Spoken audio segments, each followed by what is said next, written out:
3 দিন না খেয়ে থাকুন, সমাজ আপনাকে দেখবে না। একদিন অন্যায় করেন, সমাজ আপনাকে নিয়ে বিচার বসাবে। জীবনটা বড়ই অদ্ভুত।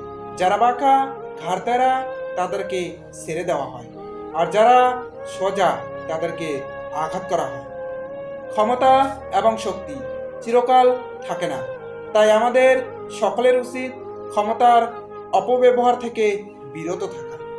অভাব সবারই থাকে, কারোর টাকার, কারোর শিক্ষার, কারোর মনুষ্যত্বের, আর কারোর ভালোবাসা।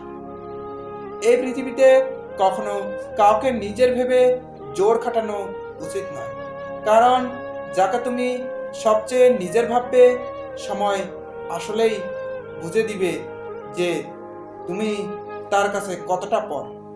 বিজ্ঞানে সব কিছু আবিষ্কার করতে পারলেও বেইমান চেনার যন্ত্র এখনো আবিষ্কার করতে পারেনি। অহংকার তো তাদেরই বেড়ে যায় যারা হঠাৎ এমন কিছু পেয়ে যায় যা পাওয়ার যোগ্যতা তাদের কখনোই ছিল না। কাউকে যতই কাছ থেকে চেনো না কেন, কখনো সব কথা খুলে বলবেন না।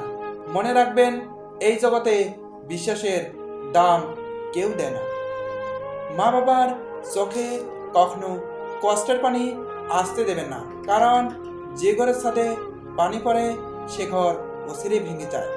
কখনো নিজের স্বার্থের জন্য অন্যর সাজানো স্বপ্নগুলো ভেঙে দিও না, কেননা স্বার্থ মিটে গেলে তুমি হয়তো চলে যাবে, কিন্তু সে তার গড়া স্বপ্নগুলো আর কোনোদিনই সাজাতে পারবে না।